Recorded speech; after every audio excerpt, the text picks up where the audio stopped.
Posted by you/Shadow in the Glass. 2 hours ago, I'm not sure where to start, so I'll just dive in.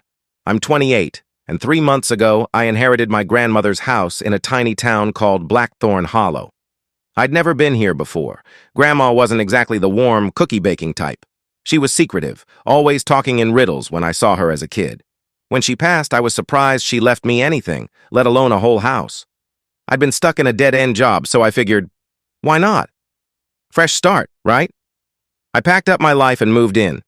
The house is old, creaky, and smells like dust and lavender. It's got this weird charm: stained glass windows, clawfoot tubs, and mirrors. So many mirrors. Every room has at least one, some framed in ornate silver, others plain but heavy like they're bolted to the walls. I thought it was quirky at first. Grandma was eccentric, so it fit. But now, I don't know what to think. I'm scared to sleep tonight, and I need to get this out. Maybe someone here can help me make sense of it. The first weird thing happened a week after I moved in. I was unpacking late at night when the lights flickered. Not a quick blink, but a slow, pulsing dim like the house was breathing. I checked the fuse box. Nothing was tripped. I brushed it off as old wiring. Small towns, old houses, you know? But it kept happening. Always at night. Always when I was alone. Then came the whispers. I'd be in bed, scrolling my phone when I'd hear it. Soft, like someone murmuring in another room. I could never make out words, just a low hum of voices. I tore the house apart, looking for a source. Vents, pipes, maybe a radio left on? Nothing. The first time I mentioned it to a neighbor, Mrs. Calloway, she gave me this weird look and said, "Old houses talk, dear. Best not to listen." I laughed it off, but her eyes weren't joking. The mirrors, though, that's when I knew something was wrong. I was brushing my teeth one night, staring at my reflection, when it lagged. I tilted my head left, but my reflection stayed still for a split second before catching up. I froze, toothbrush dripping foam onto the sink. I waved my hand slowly, and my reflection followed. But it felt off, like it was mimicking me a beat too late. I told myself I was tired, maybe stressed from the move. But it happened again a few nights later in the hallway mirror. I raised my arm, and my reflection didn't. It just stared at me, smiling faintly, while my real face was wide-eyed and terrified. I stumbled back, and the reflection snapped back to normal, copying me perfectly. I stopped looking in mirrors after that. I covered them with sheets, towels, whatever I could find. But the flickering lights got worse, and the whispers grew louder, more insistent. I started feeling watched, even in rooms without mirrors. I'd catch glimpses of movement in my peripheral vision, shadows that vanished when I turned.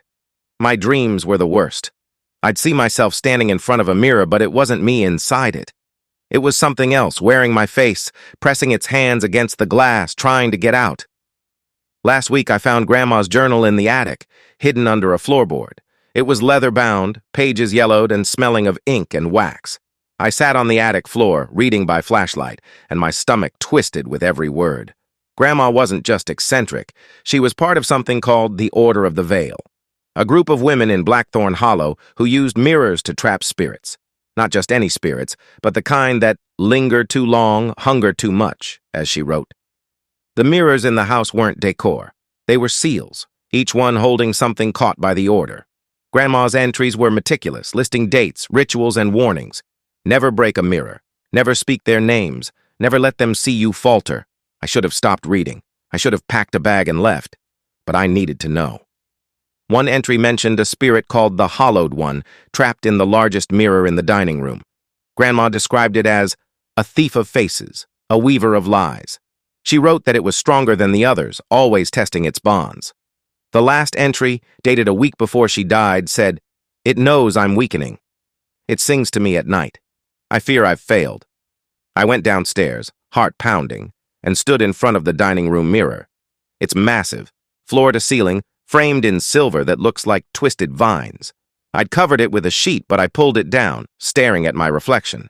It looked normal at first, but the longer I stood there, the more I felt it, something pressing against the glass from the other side. My reflection's eyes seemed darker, its smile too wide. I whispered, "What are you?" like an idiot, and the lights flickered hard, plunging the room into darkness. When they came back on, my reflection was gone. The mirror showed the dining room behind me, but I wasn't in it. I screamed and ran, locking myself in my bedroom. They followed me, curling around my ears like smoke. I tried calling Mrs. Calloway, but she didn't answer. I even posted on the town's Facebook group, asking if anyone knew about the Order of the Veil. The post was deleted within minutes, and I got a private message from an anonymous account. Leave it alone. You're not one of us. Last night, I messed up. I couldn't take it anymore. The whispers, the shadows, the feeling of being hunted in my own house. I decided to destroy the dining room mirror. I thought maybe breaking it would end whatever was happening. I grabbed a hammer from the garage and stood in front of the mirror, shaking. My reflection was back, but it wasn't me. Its skin was too pale, its eyes too big, and it was smiling while I was crying. I swung the hammer, and the glass shattered with a sound like a scream. The room went cold, like I'd opened a window to a blizzard. The shards of the mirror didn't fall. They floated, spinning slowly in the air. The whispers became a voice, clear and sharp, saying, "Thank you." Something stepped out of the broken frame, a shadow with my face but wrong, all wrong. Its limbs were too long, its movements jerky, like a puppet on strings. It looked at me and said, "I've been waiting." I ran upstairs, barricaded my door, and I've been here since, typing this on my phone. The house is alive now. The other mirrors are humming, vibrating against the walls. I hear footsteps downstairs, slow and deliberate, and sometimes my name, spoken in my own voice. My phone's at 10% and the lights are flickering again. I don't know what I've let out, but it's not just in the house anymore. I looked out my window an hour ago, and I saw it standing in the yard, staring up at me. It was me, but not me, smiling that awful smile.